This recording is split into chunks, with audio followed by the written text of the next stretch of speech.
Iris lived for her art. Every day she would wake up with the first light of dawn, her mind already brimming with ideas and her hands itching to create. Her life was a canvas, and she painted it with the colors of her imagination.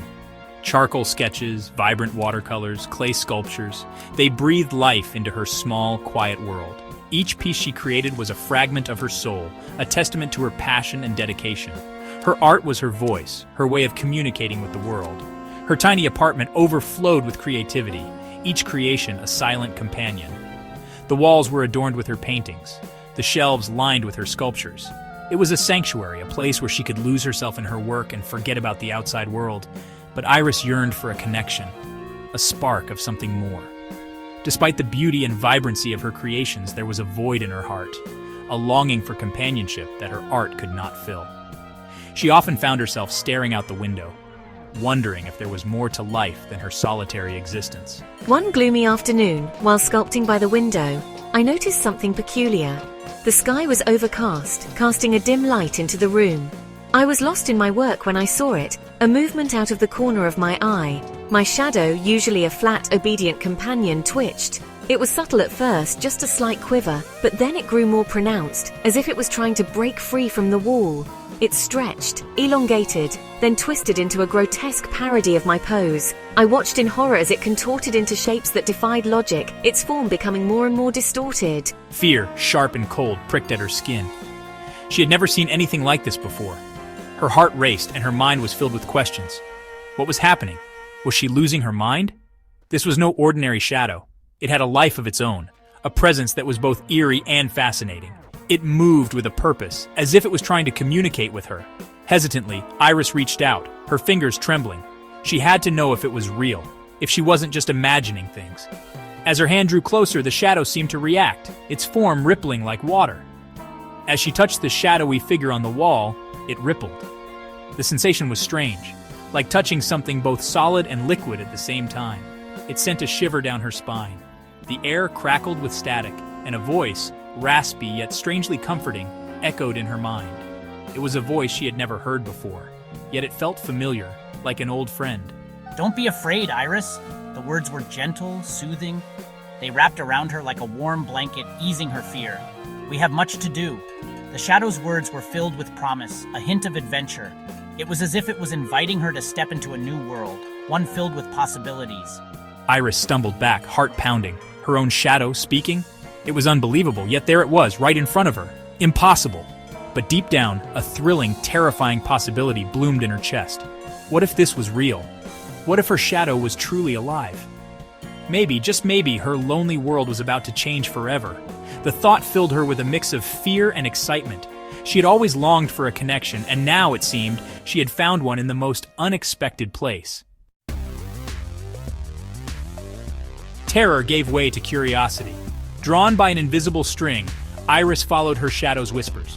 They led her on a chase through the city's twilight streets. The shadows of buildings stretched long and hungry, whispering secrets in hushed tones. They danced around her feet, urging her onward. Down twisting alleyways and into forgotten corners of the city we went, places where sunlight seemed afraid to tread. The air grew heavy, thick with the scent of damp earth and something ancient, forgotten. Fear threatened to overwhelm her, but the insistent tug of her shadow kept her moving. Finally, they reached an old abandoned subway entrance. The air here felt different, charged with an unseen energy that made the hairs on Iris's arms stand on end. Her shadow, now a solid writhing entity, turned to her, its form shifting like smoke.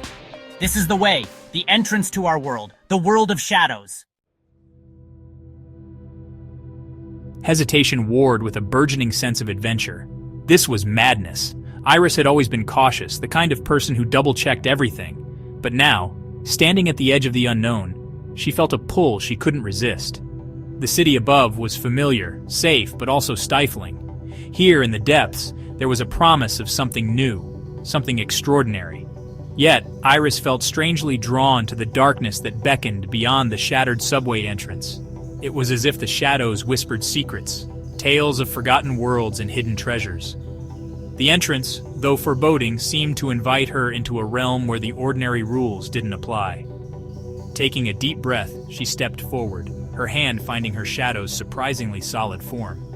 It was an odd sensation, as if the darkness had substance, a tangible presence that both comforted and intrigued her. She wondered what other mysteries awaited her in this subterranean world. It felt cool and smooth like polished stone. The texture was unlike anything she had ever felt before, a blend of the familiar and the alien. It was as if the very essence of the underground had been captured in this shadowy form. The air grew colder as we descended, the stench of mildew replaced by a crisp, earthy smell. It was invigorating, a stark contrast to the stale air of the city above. Each step took us deeper into the heart of this hidden world, where the air seemed to hum with ancient energy.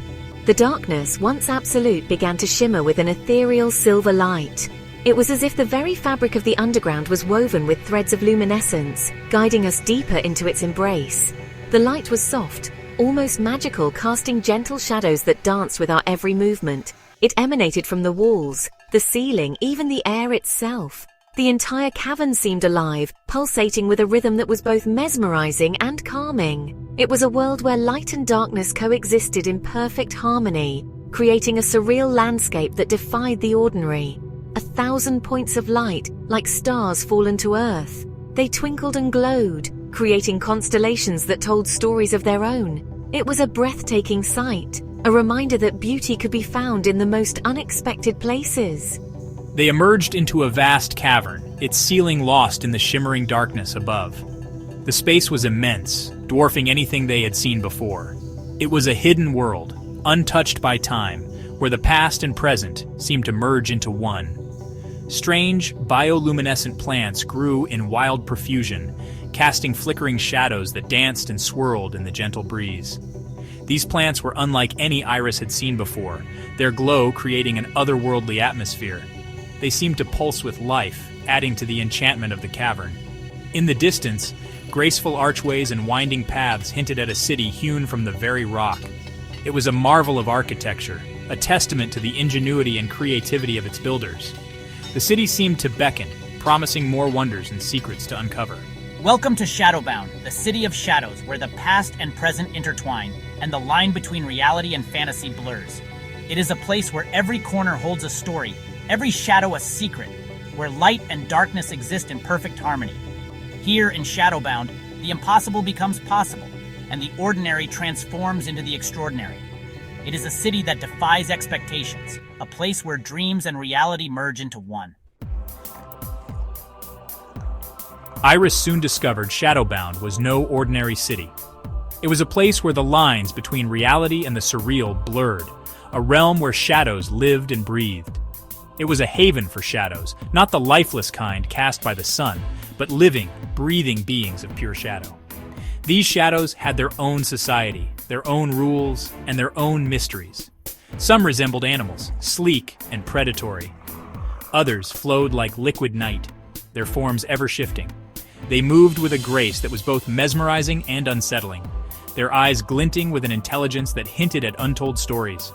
All possessed an eerie beauty, a graceful lethality that sent shivers down her spine. The shadows seemed to dance on the edge of existence, their presence both a comfort and a threat. We are the guardians, the keepers of balance between light and dark. Our duty is to ensure that neither force overpowers the other, maintaining the delicate equilibrium that sustains our world. For eons, we've ensured that neither force overpowers the other, that the world above remains in harmony.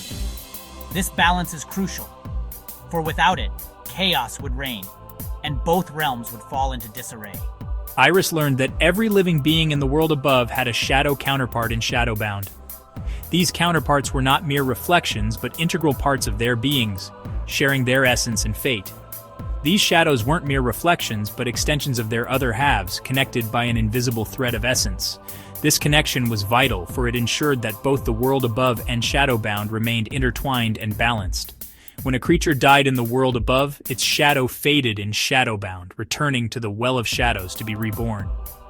But something was wrong. The cycle of rebirth was faltering, and the shadows were growing restless. A deep unease permeated the city. The once vibrant and bustling streets of Shadowbound now felt oppressive, as if a dark cloud had settled over the entire realm. The shadows, usually vibrant and fluid, seemed dimmer, their movements sluggish. It was as if the very essence that gave them life was being drained away, leaving them hollow and lifeless. Even the air felt heavy with a sense of impending doom. The balance that the Guardians had worked so hard to maintain was teetering on the edge, and the fate of both worlds hung in the balance. Panic and fear crackled through the city like a wildfire. Whispers of an ancient evil, long dormant, spread from shadow to shadow. They spoke of the Shadow Eater, a being of pure darkness, who consumed light and shadow alike, leaving only an echoing void in its wake. It is awakened, drawn by the growing imbalance in the world above. It seeks to devour all light, to plunge both worlds into eternal darkness. Iris watched in horror as a group of Shadow Guardians returned from the surface, their forms flickering, on the verge of dissolution. They bore wounds, gaping rents in their ethereal forms, inflicted not by claw or tooth, but by something far more insidious. Something that devoured light itself. The threat was real, and it was closer than she could have imagined. The fate of both worlds, the delicate balance of light and dark, rested on her shoulders, on the unlikely bond she shared with her own rebellious shadow.